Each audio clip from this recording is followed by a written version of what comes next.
If you had to pick one FANG company to be like company of the year, I would say Google. It's definitely Google. You guys are the only people on the planet that would say Google. YouTube's crushing, as is YouTube TV. The browser, Chrome, Android, they like own so many surface areas of which to implement and distribute Gemini and all their AI products. Are you more along Google or Apple? You guys are usually Apple people. Why can't we be multi-dimensional, Sam? I think Meta had a hell of a year. Really? Stock's up 73%. We can start calling you guys out as the meta people. Meta did what many years ago it set out to do and has gotten in a real leadership position with AI and has gotten in a real leadership position with hardware. I'll do the other obvious one that is the company of the year. You ready? Yep. Yeah.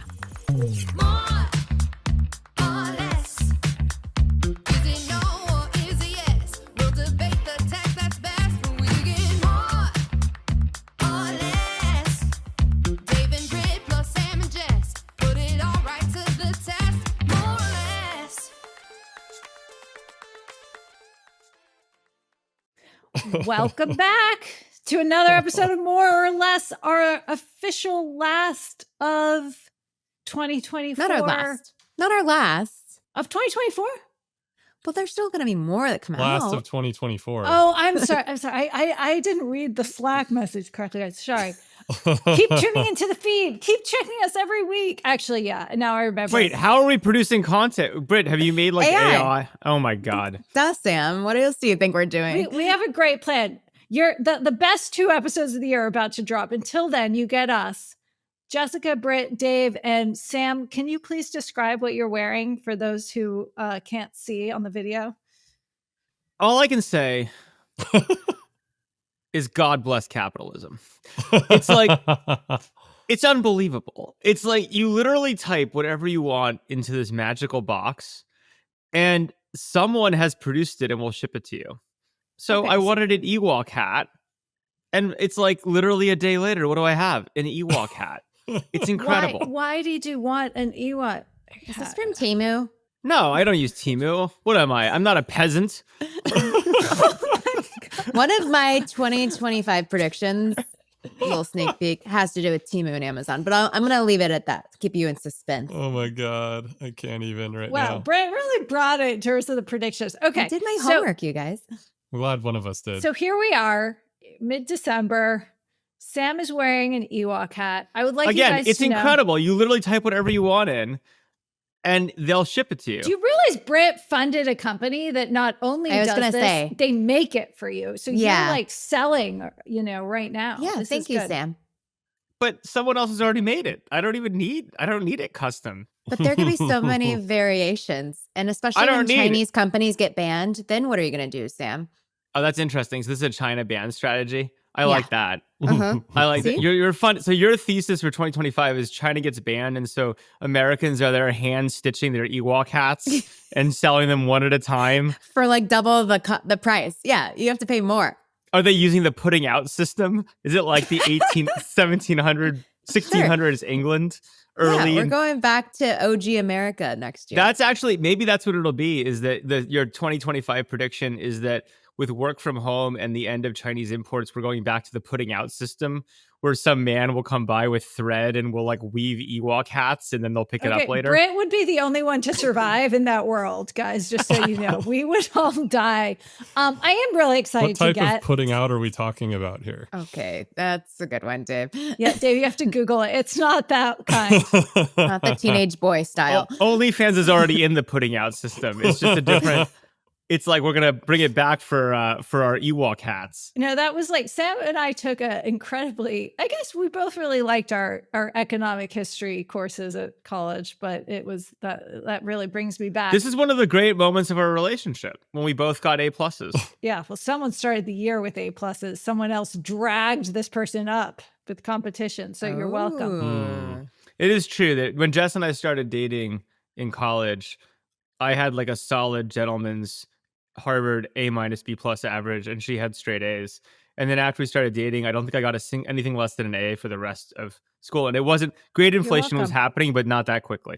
Rest is history. Did she do your homework or you just No, he's felt just the- No, so I just- damn competitive. I mean, this is the guy that ran a understand that. marathon last week in under 3 hours, right? So this Gary is did it. We got a Slow claps. Fingers. What do we do? Congrats, Thank Sam. You did it. Thank you. Next time you run it, you must wear the Ewok hat the whole time. Well, my theory, actually, I do have a theory on this, which is, you guys remember the ice bucket challenge? Oh, Yes. yes. So I think the new one is going to be the 3-hour marathon challenge. So basically, No thanks. I only ran this out of sheer competition with Casey Neistat, who's one of the greatest people, Mhm. and dragged me to a marathon last year. Was a podcast last year. You can find him. Yeah, in go the find feed. the episode. He's an amazing human. We And should have Casey back. he dragged me to this marathon last year for complicated reasons when he was running sub 3. And then his running coach, Roberto, who's amazing, who's become a good friend, was like, you also must do this. And I was like, fuck, fine. So then I had to run. So now I'm passing the Yeah, who's 3-mile next? challenge on To Dave. Dave Bourne. Oh. No, I'm not that mean. I'm not that mean. Oh, wow. Thanks, Sam. I appreciate your kindness at the end of the year. You're welcome. No, just don't expect it for next year. But Fair. no, I'm passing the ice bucket 3-hour marathon challenge on to Clay Robbins Oh, Okay. wow. from the Slow Ventures All right, team. Clay. So Clay, you're up. You have to run a sub 3-hour marathon in the next 12 months, and then you can pass it on to Dave. So Dave, you got 24. Yeah. All right, that's fair. I do need a year to get to that level. Dave, you're never going to run. Let's be honest. You're a skier. You're an amazing skier. That's amazing, Dave. Yeah, I've learned there's two types of people in this world. There's uphill people and downhill people. Yeah. I would like to think that I'm both. I'm an ambi downer upper. You would like to think you're both shocked. Dave and I did some online shopping yesterday. We're looking for new ski outfits, Yep. and we've been Oh. texting Accurate. each other. Great Accurate. options. And I Dave's think good at picking out female outfits, I by the think way. we're honing in on a new purchase. We're very excited. And this is really important. So Well, the only thing I'll remind you, Jess, is that you don't think I only bought an Ewok hat. So just think that maybe I bought something you might like that was fed to me through an Instagram ad also. Oh, God. What's your ski outfit look like, an Sam? Ewok suit? No, Sam, this isn't even close to the ski outfits Dave and I are buying. I'm just saying. We're going to the other extreme. We're Yeah, gonna. It's gonna be awesome. It's gonna be great. That's all I'm gonna say. Okay, folks, it is that time where we look back on the year. We look ahead on the year. I was doing this earlier. I think 2024 was a really big year for tech. Do you guys feel that, or am I just like Oh, yeah. needing to make a headline? Absolutely. Like one of the biggest ever, I would say. Don't you think? Yeah, for sure. Okay, why do you guys think that? And I'll say why I think that. Well, like AI drove the narrative. I mean, I remember being on spring break when like Dave woke me up at 5 a.m. Or was that like a year ago? Was that November last? Anyway, the last year was like the Sam Altman craziness. And is Yeah, he that was going and is he November. staying? And then Google gets in the race and, you know, TikTok might be banned and the new administration's coming in and crypto's back and like everything all happened in 1 year. It's crazy. And venture, I feel like sort of got the wind back inside of it, even though IPOs and M&A are like slowly restarting. But yeah, this was a big year and very transformative. I think this will shape the next decade for sure. What about you, Dave? Yeah, I think that this was the year of the American AI revolution. You know, I think that you saw this has been years in the making, but every consequential company of this new technology is in the United States. We are the unequivocal leader in this. And I think that it's early innings. And so people are still trying to figure out what's going on and what's going to be the way that this manifests itself. But I think you saw the birth of, one of the great technologies of this century and the beginnings of that ecosystem. And so I think that, to answer your question, like what made it the most consequential year, I mean, I think it's hard not to point to that being the singular factor. And, we'll see where it goes from here. And I like that America's at the center of it, and I think that's something that actually we don't talk about enough, which is that the American tech ecosystem is alive and well, and everybody that wants to work on this in the world is either here or wants to come here to do it. And I think that's pretty exciting. So that would be my answer. And Dave, over to you in a second, Sam. So be prepared to rebut the AI gosh. point, which I'm sure you are. You're just always prepared on that point. But Dave, why on AI, why this year? I mean, ChatGPT didn't launch this year. Large language models weren't invented this year, but what about this year felt transformative? I think that the first year there was a lot of questions as to what is this technology, how can it be used? Let's play around with these APIs. If you're a software developer or an entrepreneur, there was a lot of experimentation in the first year. There was a lot of weird stuff going on. This thing's hallucinating too much. Is it really as powerful of a technology as we think it is? And so what happened this year was that it became very clear, particularly for a few key use cases, that this technology is dramatic and extremely powerful. The one that I think is unequivocal is software engineering.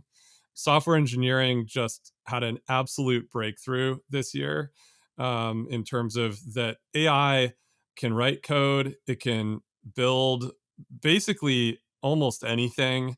You can use it to create very complex forms of software engineering, which I think a year ago people weren't sure if that was going to be possible. I think a year ago people were, questioning whether or not English was going to become the programming language of the future. I think now you can look forward a year, and that's unequivocally the answer is yes. I think a year from now, most programming will be done in English, and I think there's almost no question. And so, on top of that, I think what you started to see was a realization of the scale of this technology, that you need very large, very complex data centers. You need access to energy and chips on a scale that's, beyond what maybe people even thought a couple of years ago, even if you were drawing the lines straight out on this.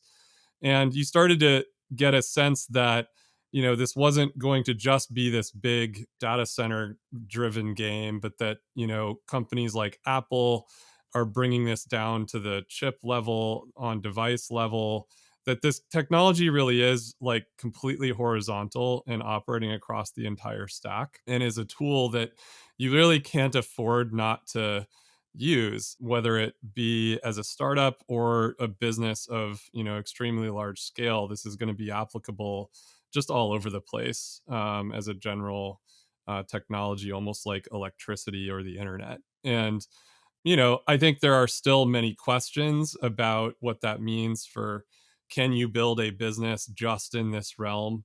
I'm sure Sam will have a lot to say on that, but I think you can't look at this technology and not think that this was the year where it became real for everyone, and that this is going to be a major part of the future in almost every possible application, from humans communicating with each other, to business processes, to software engineering, to everything going on at the state and nation state level. This is a huge technology, and a major part of the future.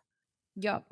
Okay, over to you, Sam. You can rebut any of that you want, but also, did 2024 feel like a major year for tech? And if so, in what ways? And if not, in what ways? Why can't all code be written in Ewok? Why English? Why don't you ask GPT? That's one way to review. It doesn't matter because you can just translate it. I think the future of programming languages is Ewok. Okay. I agree with the America point deeply. Like this was like a very pro America year, and I honestly think, and it's not only because the U.S. is energy rich and there's innovation here, and like again, I think there's a lot of good stuff going on. Even as much as marketing as like this Doge Elon stuff is, it's great branding, right? And so I think there's like a lot of very positive momentum from that perspective. I also just think it's like the utter failure of Europe, is like the other side of the coin, right? Which is like, it's not just like the US is doing great. It's like actually the rest of the world is doing awfully, right? And I think that's like a big part of the narrative. But I do think the net result is the same, which is, this is the place to do business, this is the place to build, this is the place to do fun stuff. And that's even, a year ago we were having these drawn out arguments about, is San Francisco back, is it not back, whatever. It's like, honestly, it doesn't really matter. It's like America is doing great. San Francisco is a big part of it. It's not going away. We don't need to like be petty and argue about whether it's Austin or whatever. It doesn't matter. It's America. Then there's the AI question, and it's interesting. When I think back a year, we were in this place where a lot of the narrative around LLMs and AI, if you remember, a lot of our conversations were about the religiosity of it, right? And it Yeah. was all about Sam Altman Who's a selling, we're believer, gonna, who's a not a believer. yeah, I mean, you have people like Sam Altman on stage, what now, 18 months ago, saying we were 14 months from AGI and all the jobs were over, right? And like, these incredibly grand, very over the top, overblown statements about what was and wasn't possible or what was going. I see where we are today.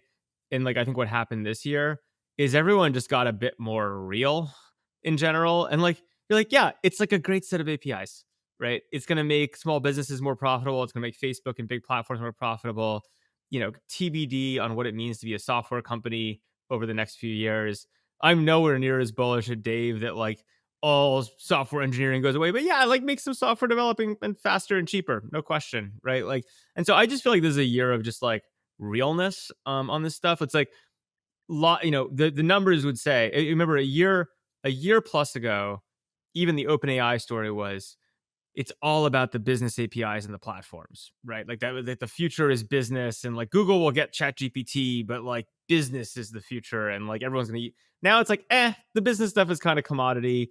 The whole OpenAI story is now, wow, everyone's subscribing to Chat GPT, let's charge more for it and do more with that. It's like a pretty normal thing. And so I actually think I actually do agree it was a good year in AI. And as someone who's built, like Dave and like a lot of other people, like I've built a lot of software this year that's been fun using AI and like just new tools you can play with. But I also think it's kind of good that this was a year where AI just got like a lot more boring. We can still argue about the valuations, what's happening at the top of the market, and a bunch of smoke being blown. But the reality is that you're just like, yeah, like these are pretty cool APIs and people are starting to do real stuff with them. And VCs are being far more reasonable about evaluations.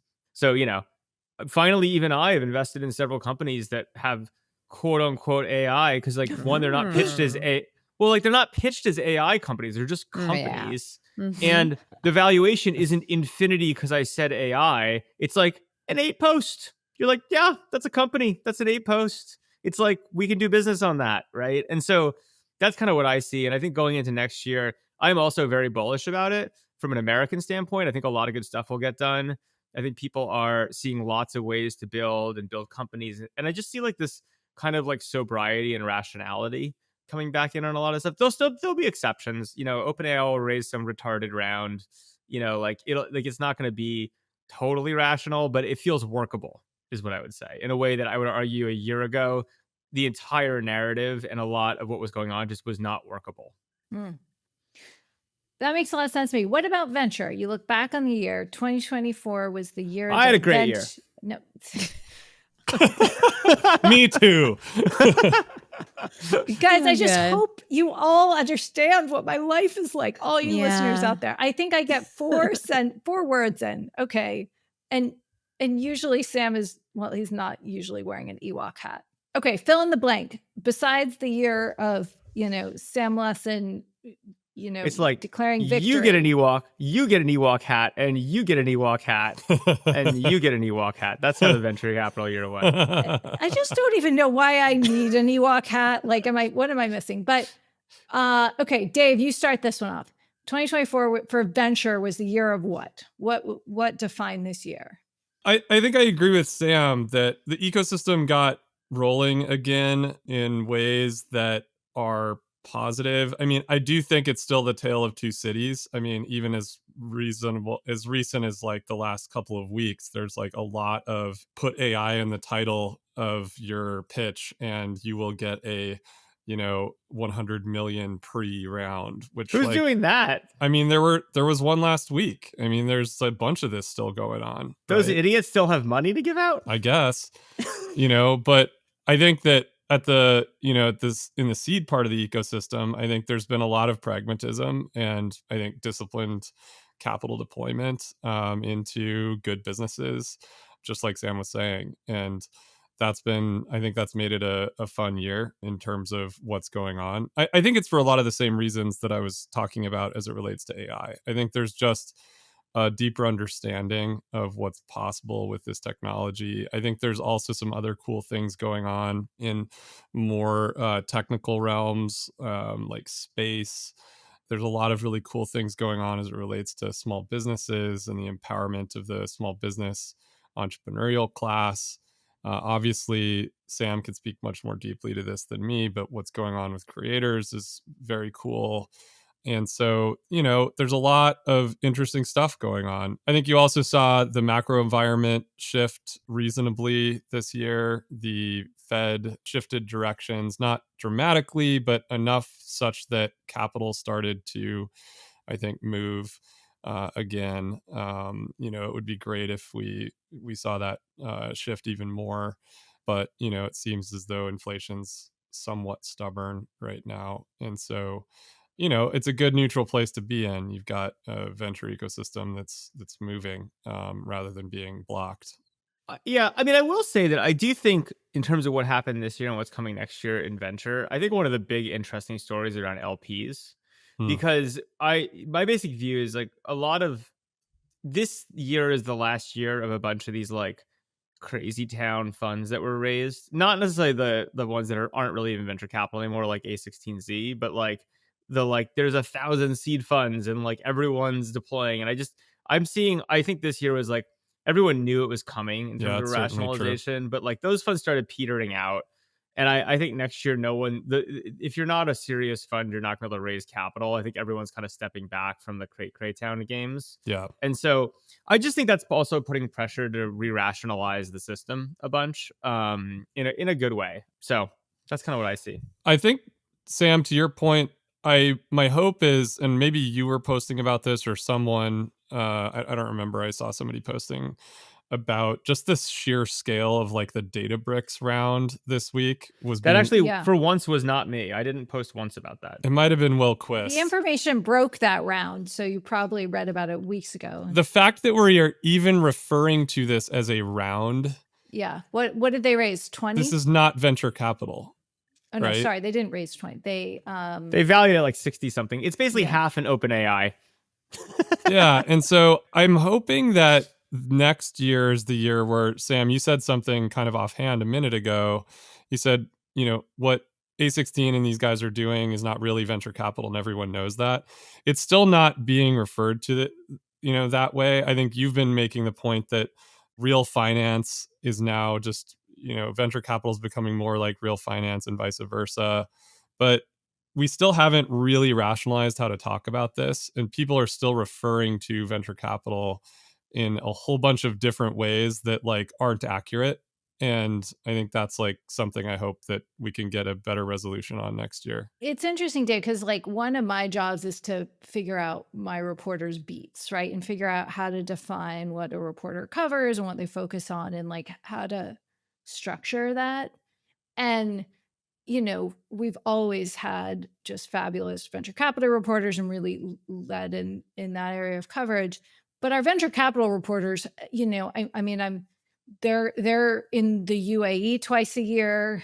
They are deeply sourced within private equity firms and so on and so forth. And actually, like that model has worked really well and been necessary to understanding things like Databricks, which raised $10 billion. And we had a piece that one of their not announced investors is Capital Group, right, which is a huge, public tech investor, also done private, but is very sort of under the radar and obviously like not a venture capital firm. It's a much different entity.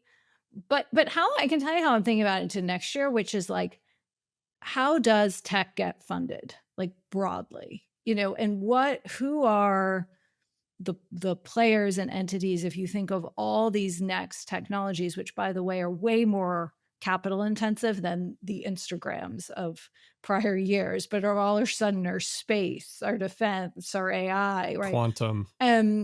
Quantum. And where are these going to get funded from? And then the really interesting geopolitical ramifications of that as well. Like, and that because it's a whole new place. And so I think the question, like venture will always be a piece of that ecosystem, but I think you'll see a real difference. But we're already seeing this, but the continuation of the firms. And, as soon as I saw the specifics of the Databricks round and I saw A16Z and Thrive, I had flashbacks to, no one's going to remember this, but Also waiting in the wings for the IPO window to open for many years was Box. We go way back to our friend Aaron Levy. And there was this round where like TPG came in, and it was basically the non-IPO IPO. And at the time, it was very unusual. Everyone thought it was very clearly on an IPO path, but the market conditions were as such. And TPG came in, and I think came in with a bunch of structure and all these things that I don't necessarily think are part of the Databricks round. But and so when I saw A16Z and Thrive, I was like, oh, it's like Tiger and TPG, or who like Yeah. we've kind of seen this. Yeah. And so It I is. don't know how much is sort of, but there is real differentiator. And I think to your point, Sam, LPs are really smart about figuring out which game they're playing, right? Are they playing the you guys love AUM, DPI, And I think what's cool is there will still be great opportunities for more traditional venture or venture firms who get in super early, who need that huge return. I mean, that doesn't seem broken. It just seems competitive. There also seem to me like there'll be really interesting stories of the clash of the two. I don't think there's actually a clash, Well, though. I only think in a it's company, I mean. So like I oh, was talking, like if you have a struggling company now where you've got both, and some of these later stage guys went out for 2x and some of the early stage don't. I mean, yeah, I guess whenever a company goes sideways, you have that potential. Look, I just think that the reality is that the everything is now a tech company. Like, what is not a tech company, right? You want to start a nursing home business. I promise you, there's a tech angle to it, right? And like, but tech is those just aren't tech companies, Sam, No, but and you and I both know it. this is my point. Is like, if you are doing finance, if you're touching companies, you're touching technology in some way, shape, or form. It's just gone everywhere. It's completely mainstream, and so as a result, the way you finance it is just like when you're covering technology or thinking about whatever, just because it has some tech angle it doesn't mean it is venture capital, right? Actually, it just means it's just business. And like most of these funds, most of the masses of money in the world that are looking for certain types of returns and a return profile or whatever, there might be some tech kicker to it, but they're just investment funds, But right? to Jess's point, like it seems like software with AI especially is getting more efficient. Doesn't, potentially don't need to raise as much capital for a new software innovation.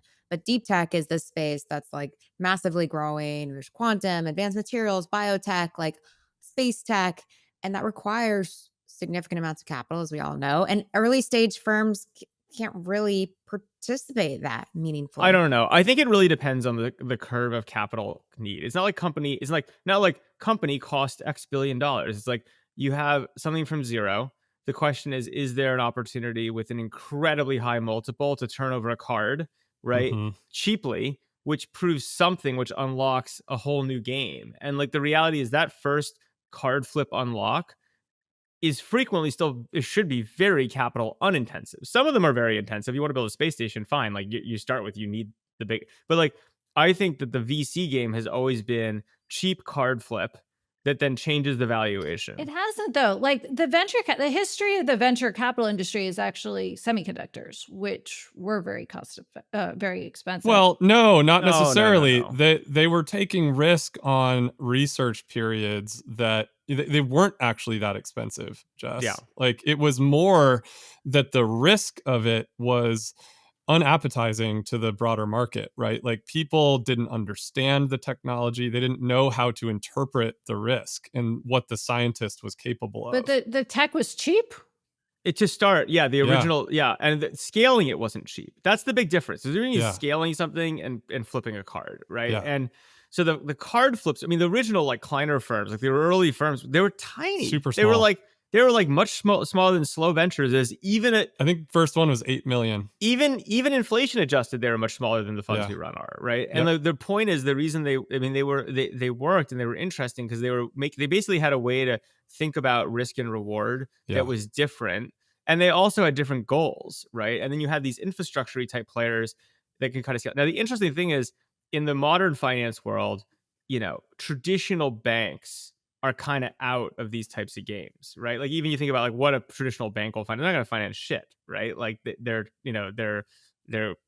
transaction houses. They're not financiers. They won't even finance people doing stuff. They won't finance small businesses. And so the question is like, where are there gaps in the capital market? And look, to the credit of Thrive, to the credit of some of these guys who have gone super huge in late, they're playing this game where the only thing I take issue with is, are they really even technology? Like, are they venture capitalists? They're not. Right? They're capitalists, and I think Yeah. that's great. Yeah, it's great. Yeah, good. Okay. This is a good point. I think it's one we've made before on the pod. And I think this year, But an Ewok hasn't made the point. Jess, one Yeah. thing to push you on is that the LPs already think about it this way. no, I agree with that. Yes. You know, the LPs are investing across the capital stack that we're talking about. They're taking on hedge risk, they're taking on private equity risk. They seek to build a portfolio of these different types of risk. They're actually like really, really kind of disciplined about it. Well, kind of. It depends who, Sam. Depends on the LP. Well, it also depends on, like, I think that the biggest question, I think, a lot of this stuff is pricing, right? Yeah. And this is the thing that affects LPs, is like, where are things marked and how do you value illiquid things is like one of the biggest interesting questions in all of this, Yeah. right? Because, that's the big difference. You can say, well, I want a 3x with like very low vol, you know what I mean? Like, I want like very high, Yeah. fine. And like, there are places you can get that's very different than what other products offer. It's not venture capital. But the question is, when you get the marks back, are they real or not? And what are things actually worth? And Does that's it the matter place where, what you call it, Dave? Like, why? I'm curious why you guys are so keen to define what is and isn't venture capital. Why does that matter? because I want to have my corner of the world. Competition in ego. Got it. We want to have our identity over here, Jess. Just Yeah. with the power of more or less and the information, I think we can make this a thing in We 2025. can define venture capital. 4 of us can do it. Sam's just right. It's like people investing at under 20 million is venture capital. Like, it's like very rarely. Guys, I'm a venture capitalist. Look at that. Yeah, you by are. your definition, but I'm not. But anyway, But you're a media investor. I am a media investor. So we went through AI, we went through VC. We got to leave a big chunk of time for what's ahead. But is there anything else when we look back? I've got one word that jumps out to me for looking back on 2024, I want to know what the word is. and it's Waymo. Taylor. Oh, I like Waymo. Waymo. I was gonna go with Bitcoin, but I like Waymo. Waymo for sure. This isn't my predictions, but I can add on. We can integrate it now if you want. Okay, but I got to tell you, I know many of our beloved more or less listeners and viewers do Or not just call it live robots. in San Francisco. They do not live in San Francisco. Many, some of you guys don't even get to San Francisco. No, you do, but when you leave the pool house, there is something, and I want to say magical because I think it is magical. It But is the true. world of San Francisco has changed because 1 out of 20 cars, I know it's not that many, Nope. but Can I tell you the stat? Actually, Yes. it came out tell last me the week. stat. Now, Waymo has 22% market share of all taxi journeys in San Francisco, which exceeds the human driver company, the human driver company Lyft was the headline. Well, and So- that's impressive and interesting. There's Because this it's only been other- a year, like a couple of years, just like Yeah. that growth right, rate and is really incredible. a wider availability, not that Guys, long. Lyft is fucked. I think next year, like predicting Waymo's growth rate, don't you think it'll be at like 40%? Do you think it'll double? I don't know, and I think I've said this on the pod before. I mean, there's going to be competitors, right? Amazon's competitors coming into the market. Is it called Blue Origin? No, it's called Zoom or something like that. The competitors will be there, but guys, Waymo is just a stunning lead. The thing I don't but the thing, just to push you, Jess, I agree with all of that, and I think that honestly that it's a good word of the year in terms of like what really mattered. It certainly wasn't the Vision Pro, which amazingly was this year too. Remember It's also that? 2 words, but yeah. Good point. Just call it Vision. Drop the Just Pro. like VR did not matter. Guys, yes, finish your point. I'm not done waxing on about Waymo, by the way. Well, but keep before you going. do, can you answer the question on the profitability / are these things sustainable? Because that's my only concern with Waymo is I have no idea what they're spending on these puppies, right? Yeah, And so like this it's is a a good great question. service. This is a good question. This is a source of more reporting, but But- there is something called the Google Money Pit. Yeah, I was going to say And- that's the other thing here, And it's Jess, not the which- only investor. It's not the only investor because not the only even investor. too much of a money pit for Google even. But But I think that's the other, there's like a macro above Waymo, which is the Google story of doing what amounts to long-term, almost basic science research into autonomous driving and quantum computing. Like we're seeing these like 10 to 15 year investment horizons play out that are the result of Google's money tree. And like that's also, I think, a really interesting thing. You know, we saw Apple actually get out of this business this Yes, year, that's a which great like I point. think almost everybody's forgetting. And as the Waymo thing has ramped up, like we were, you know, we were all at a holiday party on Saturday night together, and then Britt and I were driving home through the Presidio, and there was this like In your lone psycho Waymo. truck? There was a lone Waymo driving along in the fog. Was it lost, or was it just meditating the purpose of life? I think both.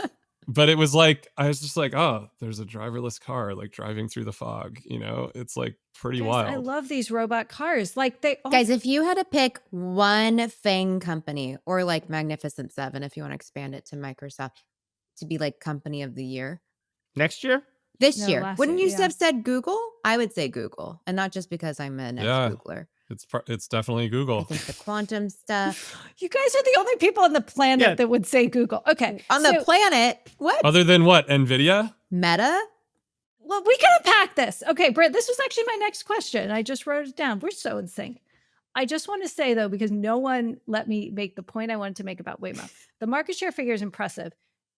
There is just, I work from San Francisco 3 to 4 days a week, and I am engulfed in Waymos. And I think that is really interesting. It's real. Like, and It's that super is real. so interesting. And as a result, I am engulfed in a futuristic city of robots.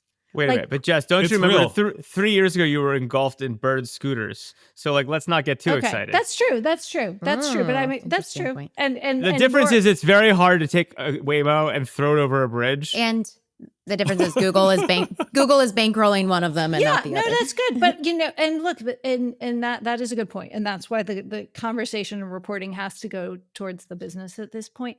But it's actually like I am more likely to order a robot something. I am more likely to buy one of those Optimus things that I know I can't buy or whatever. Which, by the way, Jess, I become robot acclimated. is a huge evolution for you.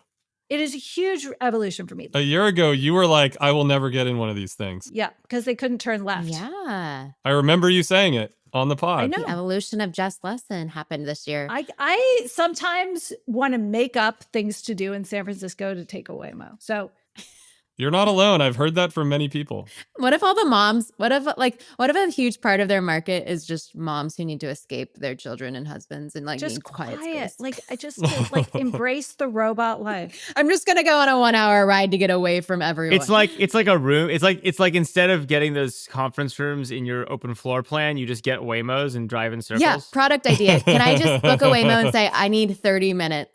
Just drive me It's anywhere. not a bad idea. Yeah. Yeah. Well, I will say that this is fun. You know, I've always Good idea. wanted to start the company, which, what do we call it? The button where you hit it and it Breather. takes you somewhere random. No. This is the Oh, idea yeah. that like the hardest part about getting in an Uber used to be like knowing where you wanted to go. Yeah, This totally. made no sense. So what I want to do is just get in it, just take me somewhere. Well, I love this idea. Women will get really freaked out by this because they think they're getting molested. There's no driver. What are you talking about? Oh, okay, not by the robot. But like if it was an Uber, I would be afraid of getting molested. What do you do when Guys, you get there? If you guys clearly haven't been to Japan enough, robots can definitely molest. But like, look, I'm just saying, you hit a button, you're like, take me somewhere, Waymo. Take me somewhere cool. This is definitely going to happen, Sam. Okay, I prefer my product idea. We've talked about versions of this idea a lot in Offline Studio. I love this idea. I had the greatest name for it like many years ago. My cousin you Jeremy wrote a Carmel. column about it. Look it up on the information. Google might do this with Surprise Me. You know, they could do this with Waymo. Oh, you know what it was? It was the I'm feeling lucky. It's an I'm Yeah, that feeling one. lucky button. Oh, that's what I meant. I'm- I'm feeling lucky. It's I'm feeling lucky. You know, I don't want to tell you where to take me. That's too much work. But it's like, it has to be the fusion of like Waymo and Eventbrite and, you Okay, know, this was a thing Ticketmaster or before you something. had It's a great children. This is advertising not a market because practical here's what I want. Okay, I want company people of to the bid year. for me. Dun, dun, dun, dun, Bid dun, for dun, me. dun. So I'm gonna Put be it like, in I'll take a screenshot Waymo. essay. Put it in a I'll take a screenshot Waymo. essay. I'm open Yeah. for business. Take me somewhere. It's good. It's a great ad market. Guys, I'm just really happy to be like robot positive in 2025. I'm like so into robots. Oh, okay. robot So good. positive. Robot I like it. positive. I'm putting that on my list. More swag. Okay, you guys are going to make the case for Google. You are going to make the case for the company that most of the people, I'm just straw manning you here, right? Most of the world thinks has missed the boat Most on of the AI. world. Okay, Also, that faces a breakup case from the United States government. fine. I didn't say the company of 2025. I said 2024. Lost multiple antitrust lawsuits. We're talking about this year. Lost at least one. Okay, here's what's happening. First of all, we talked about Waymo. Second, I want to come back to YouTube. YouTube's crushing, as is Oh, YouTube yeah. TV. Okay. Yep. YouTube TV, I'm still very long on. It's so expensive, guys. I love it. And I think it's more expensive than cable. 90 a It month. went from like $20 a year to like, I know, I pay $900 a year for YouTube TV. I got my bill the other day. I was like, what is happening? Anyway, but I'm still long. And and then I think with Is it Gemini, they had some rocky starts. $90 a month. Yeah. Yeah, they've raised the price. At like least. I saw 6 that. They times. had like a pop-up that's like, we will be raising prices. I'm like, only Google would do this. Well, no, that's the linear television business. I know. It's like, Okay. Anyway, because of the browser, Chrome, Android, they like own so many surface areas of which to implement and distribute Gemini and all their AI products. none of which they across the yet entire did. ecosystem. Yeah. Yeah. Okay. But it's happening. And so again, I'm I actually think pretty that, positive on Google too. I'm just, and then all the Joshing quantum too. stuff that just came out, I think I'm still on Google. Dave, do you agree with okay. me? But company of the year. Are you more along Google or Apple? Because you guys are usually Apple people. We are Apple people. They can be Apple people too, but Yeah, why can't we be multi-dimensional, Sam? Company of the Oh, year wait, is one Sam's company. back. The Ewok's gone. Apple disappointed me a little this year. I'm still hopeful for what they have in store. Apple usually is the last to come in with the innovation. So I think 2025, my prediction is Apple is the company of the year. That's also a bold prediction. okay. I like to be bold. Sam, company of the year. I finally found a case that I don't hate. Nice. Oh, Dave, I've never even cared to find a case. That's amazing. Sam, company of the year. Well, what stock is up the most? NVIDIA. Okay, NVIDIA doesn't count. You have to do like actual Wait, so we're talking consumer companies, like companies that like reach the consumer? big tech. Yeah. I think Meta had a hell of a year. Really? I do. And I'm going to tell Stock's you up why. 73%. We can start calling you guys out as the meta people on the cast. You can, but I am Clearest asymmetry to the positive on AI. so Not even close. okay. Here's why See what I I think deal it with? Do what I deal with at home? I get bud. and I don't like to say positive things about Meta, but I will. What's really interesting to me is if you look at, and I see this because my main job and what I'm thinking about is where's the puck going and do I have the best reporters on the planet covering that thing and that thing over the next 6 months? And on my list going into this year was obviously AI and then whatever was going to happen with hardware. Because remember, we knew the Vision Pro was coming and everyone was quaking and the expectations were really big. And I think it is really impressive. I mean, Meta has up years and they have down years, both in terms of the business, but also more like how the public feels towards it, what kind of company it is, has it ruined society, so on and so forth. And I think it is quite impressive to get real momentum and into a major leadership position that they weren't 24 months ago on both hardware and even though Oculus obviously was not invented this year, and in AI. And You mean the Ray-Bans? You're a Ray-Ban woman. you know I am, but I'm talking about the whole hardware platform. But yes, with the success of Ray-Bans, which again isn't materially financial, but if you think of these big currents of trends where big companies can play leadership roles and how all of these giant trillion-dollar tech companies are just trying to be relevant to the next one and be in a leadership position in the next one. And I think Meta did what many years ago it set out to do, but people were skeptical of, and has gotten in a real leadership position with AI and has gotten in a real leadership position with hardware. So what they do with that, time will tell. But I think that's non-trivial to do. And then you add kind of Mark's image, which is intertwined with the perception of the company. And that had a huge swing to the upside as well. So I think it's impressive what they've pulled off. It's still early, but I think it was unequivocally a successful year for them. And that you saw, I mean, to go through an election cycle where they weren't dragged through the mud is actually quite a sea change. Well, and so I think that's notable. So to that point, since Jess has done my job of being bullish on Meta, which I actually legitimately deeply am, I think they're incredibly well positioned given just the history of the world. I'll do the other obvious one that is the company of the year. You ready? Yep. Yeah. Twitter. X. Twitter. Look, the Yeah, reality it is probably deserves a mention. Really? Probably deserves a Yeah, mention. for sure. I was going to say, as I was listening to that, I was thinking the same thing. it's Twitter. I mean, like, again, I of all people don't love all the things that Elon Musk does for a whole bunch of reasons. I also love some of the things he does, like SpaceX. And Twitter was just such a fun punching bag for so long. The reality is, for $40 billion, he bought a presidency, which is very good for. It's a great deal, right?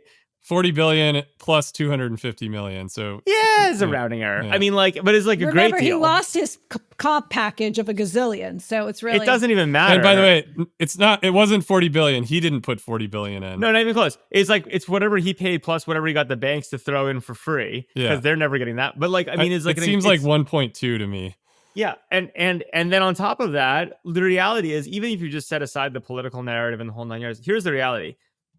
I use it all the time, right? And I know it's like people can argue about the advertising base. You can argue about a lot of things, but I think from a cultural narrative perspective at the heart of Silicon Valley, not necessarily global, not necessarily the world, not necessarily like taste making and everything, but for like the beating heart of like tech and venture capital, it's unbelievably dominant. I think it's more dominant now than it was a year ago or 2 years ago. And Yeah. so No, it's I a agree. really interesting, I mean, in some ways, Elon really has pulled off the kind of truth socially, like what does it mean to be an individual influencer and control a conversation and a platform.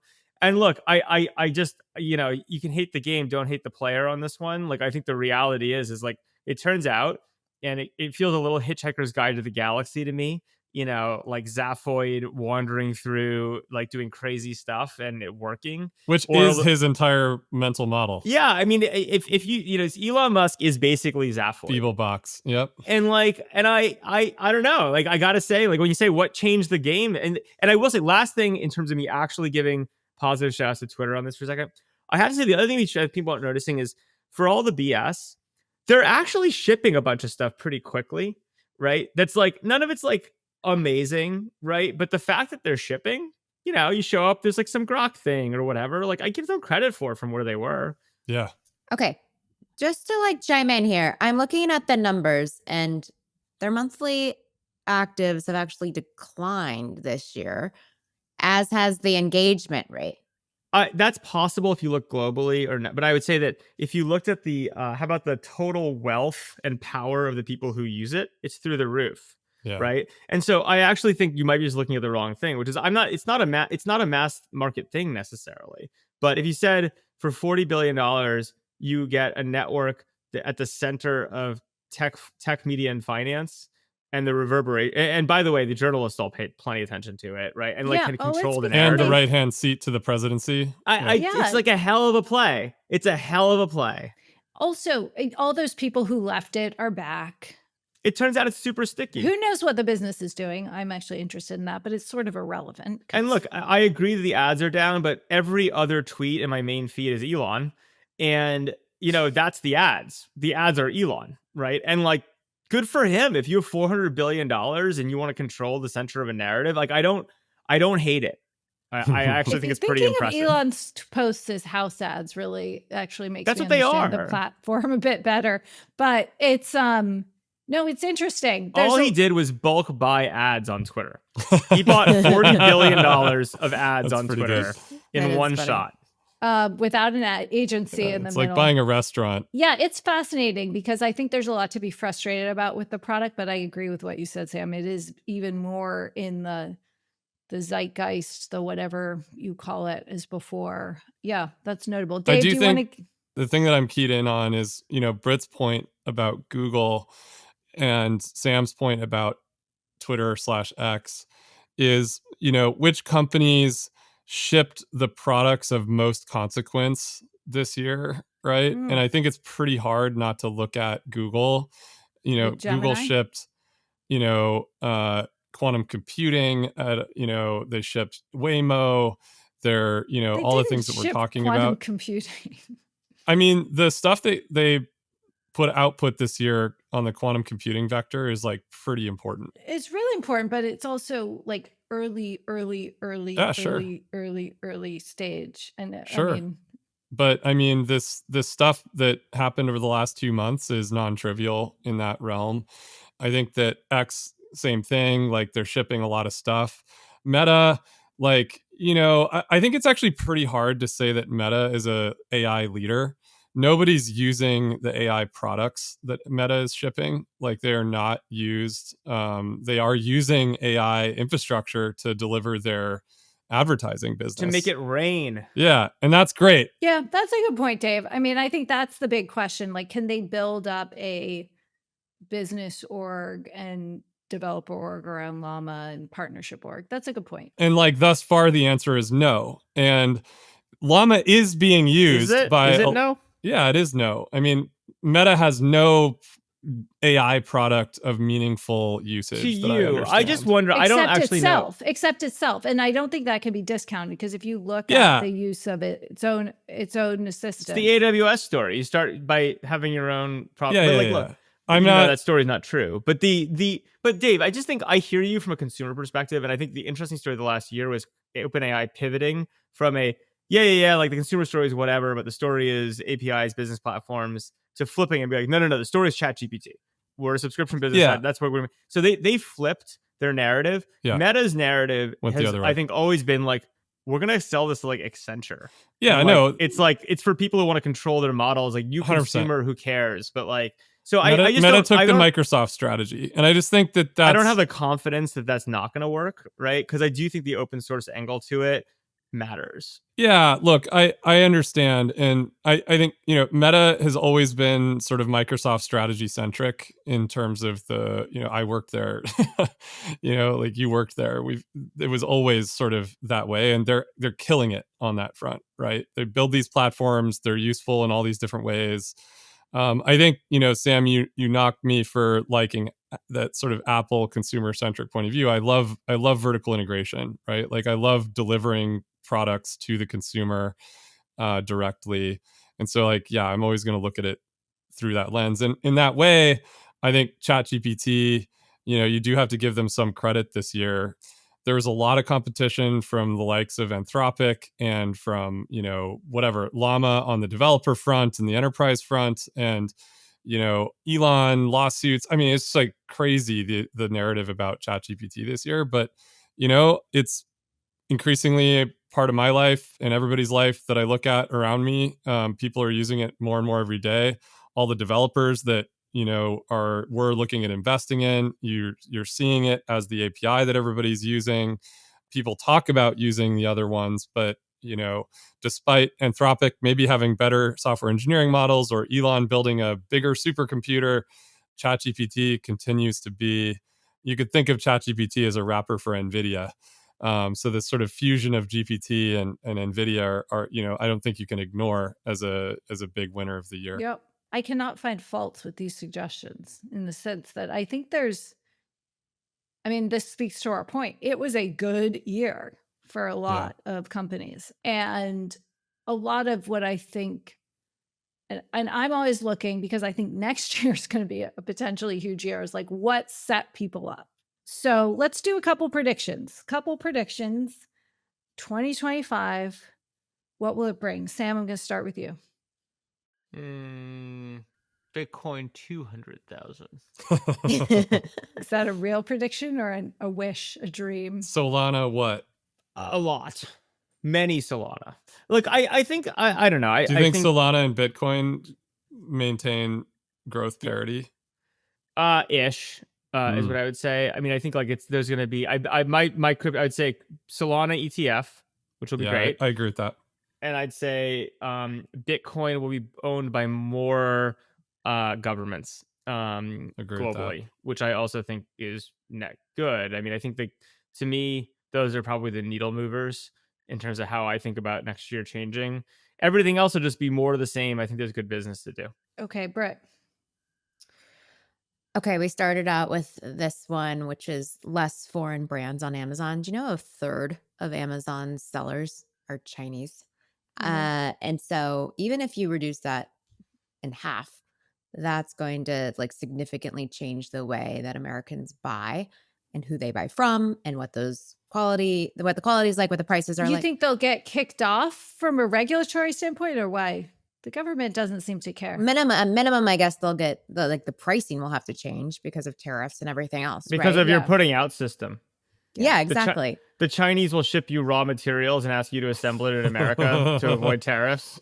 You're gonna become a home front for the Chinese. It's like the de minimis loophole became the DIY loophole. It's like Yeah. the Chinese will, instead on Amazon, it'll have a DIY pack. It's like, here's your thread and needle. You can make your own costume. Our funny. 10-year-old would buy that shit all day. Britt will be just fine. Yeah, as will I.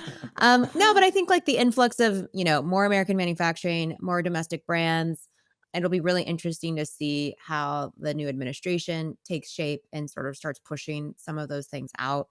And then another one, which we haven't talked about yet, and is not really a venture category, I don't think, but is really impactful, is like AI schools, universities, and course integration and sort of AI education. Elon has proposed establishing his new university, which I didn't even get the acronym until today. I don't know if you guys know this. It's the Texas Institute of Technology and Science, aka TITS. And crazy. he's like has $100 million. He's ready to fund this thing. And so I do think like this will get off the ground by the end of next year. And I've been following this category for a while now because I'm really passionate about education. And I really do believe that there's a future, whether it's hybrid or fully sort of like AI based education for some genre, some sector of children and adolescents, I think is going to be the norm in the future. And so next year, I think will be a pivotal year in establishing more foreground in that race. All right, and my last prediction is more pop culture based, which is Taylor's getting engaged. I've decided. Oh, yeah. Like it's obvious, but I think we She have to probably say it. already is, don't you think? No, because I think Secretly? Travis wanted her to end the tour. He's got to win the Super Bowl, and then it'll happen in the spring. Okay. That's the prediction. I'm ready for that. Dave, what about you? I guess things that haven't been said. I said it earlier, but I do think that AI and software engineering are going to rapidly advance this year. And it's a thing I've been saying quite a bit, but I think that the era of personal apps is going to dramatically accelerate. I think you're going to see almost everyone will start to experiment with building their own software using these tools. And I think people will be shocked at what they can build. And that will generate an entirely new ecosystem of software. I think that's like a thing that really gets underway this year and gains serious momentum very quickly. I also think that the incoming administration is likely to really energize even further the American manufacturing ecosystem. And so I think you'll see a lot of investment and activity around that, not just in the defense sector, but all manner of things. And I find that quite exciting. Like Sam said, I think crypto will have a good year, and hopefully we'll see regulatory clarity there. And, we'll see a resurgence in that ecosystem in positive ways. Yeah, I don't know. Those are some of the things off the top of my head. Good predictions. I have to be careful because my team is doing a prediction package that I have played a role in, and I'm afraid I'm not going to step on any of their predictions because that would be like the worst thing I could do. I think TikTok will operate in some form in the US in a partnership either with Larry Ellison or Elon Musk. It's my prediction. TikTok is kind of already in a partnership with Oracle on some data stuff, but I think Could Elon buy it and like combine it with X? Is that like a realm of possibility? Anything's possible. I haven't thought about that yet. That's I mean, guys, weird. I think anything could happen. Trump has a lot of power here.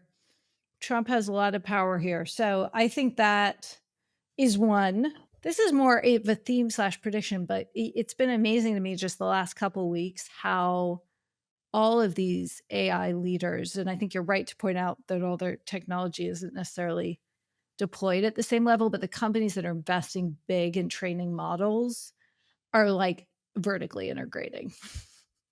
And you see it with chips and you see it with nuclear power plants. And so I think that trend is really clear. And I think it's really interesting from a competitive business standpoint, says the business journalist. You know, in my realm of news, I was trying to make a thoughtful prediction, and a couple of people have asked me for them, and I'm struggling a little. I mean, I do think that this year we saw a raft of publishers striking huge deals with LLMs to resolve sort of copyright issues. And we'll see the New York Times case on that front kind of work its way slowly through the courts.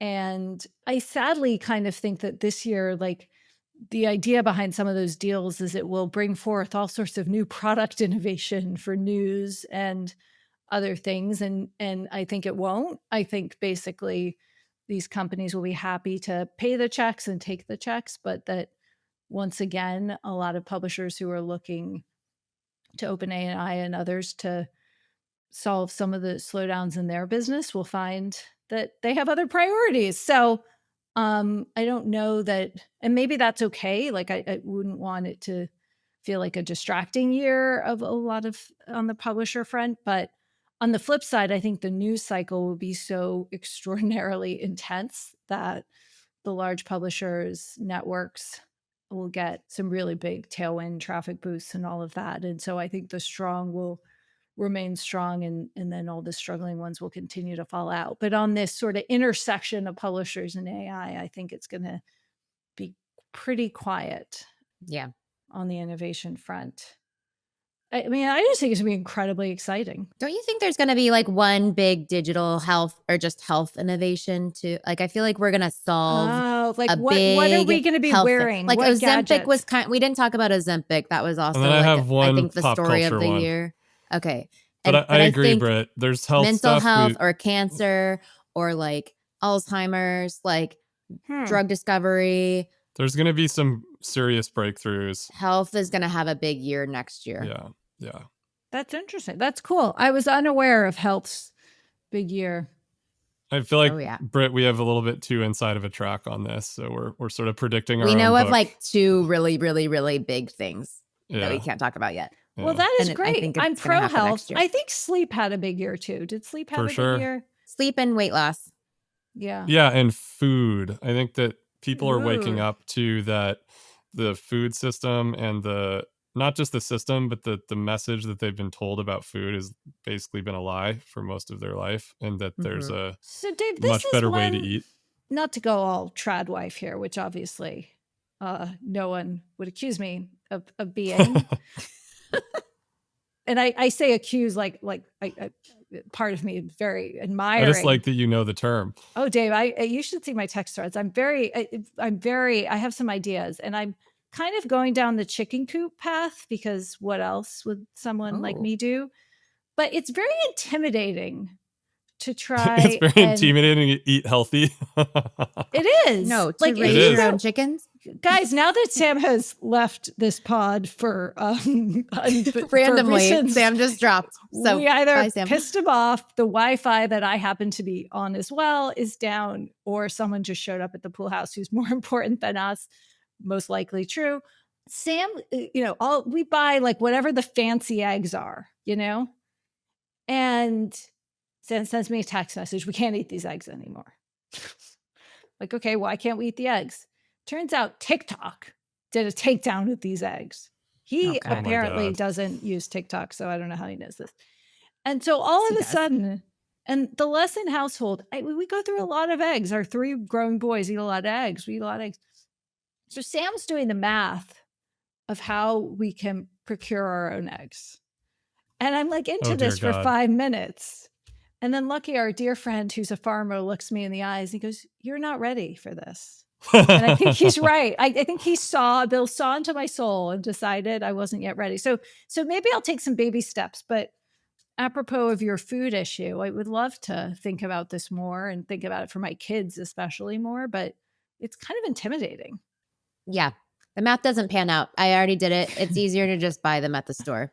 But again, I'm apparently not these. So anyway, okay, we've got food, we've got health, we've got. Oh, Dave has one more pop culture one. Okay, one more, and then well, we'll it's wrap. it's about sports. Oh my God. Oh, I know where this is going. Okay. So I think that 2025 will be the year that we see college football and basketball teams going private. Ooh. Or at least half private, right? Isn't that the Yeah, rumor? I think so. I'm sort of hearing mutterings of this in the back channels, but with this increasing focus on, it's not focus, just the structural change to the NCAA, where you can now do name and likeness contracts. You've got these NIL collectives and these players that are commanding enormous endorsement deals. You've got coaches, like Coach Prime at my alma mater, that are coming in and revolutionizing these programs. But the capital base that a lot of these universities and colleges has to afford this, and to not just afford the actual coaches and the players, but the facilities to attract them and to win. You've got people like Bill Belichick going to UNC. There's like a real thing going on. And I also think that the capital wants to get into these types of things. And we've talked about this on the pod before, but it's very hard to get into the NFL or the NBA. And so it makes total sense to me that like this might begin to happen. And so I think you're going to see a real movement in this. So to combine Britt and Maya's prediction, we thought Taylor might buy a NFL team, but maybe she buys an NCAA team. Ooh. And Dave and I are even like, okay, you guys are obviously going to do this. if you went full Wrexham and you were like, which one of these teams like has the most opportunity to grow if you and the invested coolest location with like the best location, decent academics, I think everybody knows, but Ryan Reynolds and Rob McElhaney bought a underperforming soccer team. Made it successful. Meanwhile, like Dude Perfect bought Manchester United or something, right? Yeah, it's just like this is a PE Sports play. roll-ups. So yeah, we have a few in our list that we're eyeing. This might be a great thing, right? Because these, schools need the capital to build a better program, and it's what's happening anyway. I just think it's an interesting something that might happen next year. So okay, I like that. That's a big watch this space. Yeah. There's so much happening in sports. We should get a great guest on in the new year to have like a sports I love it. deep dive. All right, we're doing it. We're going to do this because there's We're a doing lot to say. Casey Wasserman. Ooh, that'd be good. I am going to make us talk about professional surfing though, which no one else will talk about. I mean, to that point, Jess, I just saw yesterday that Natural Selection, which is I saw that too. the big snowboarding series, which actually is doing quite well. Our friend Travis Rice has developed this, World Snowboarding League. They just announced yesterday a skiing version, which I didn't know they were going to do, and it's pretty exciting. So it's cool to see that, maybe we'll end up with some of these across surfing, skiing, snowboarding that are actually really viable. The future of sports is bright. Also, a lot of people lose a lot of money chasing all these teams, so be careful. But oh yeah, totally. I have to give you, Morins, a big thanks for keeping me company because we're the only ones here left. I really hope Sam's meeting is quite important. I think we covered some great ground. It's good to look back on 2024, living it week to week and kind of announcement to announcement. I think it is harder to connect the dots. And I think it was a very interesting year. So to our listeners and viewers, I hope you enjoyed this episode. I hope we were mildly consistent with our previously declaimed views or declared views. And please keep tuning in. We've got some more stuff coming in December, and we're grateful for you and for all the feedback. So a big thank you, and we'll see you here again soon. Bye-bye. Happy holidays. Bye, guys. If you enjoyed this show, please leave us a virtual high five by rating it and reviewing it on Apple Podcasts, Spotify, YouTube, or wherever you get your podcasts. Find more information about each episode in the show notes and follow us on social media by searching for @MoreOrLess, @DaveMorin, @Lesson, @JLesson, and as for me, I'm @Brit. See you guys next time.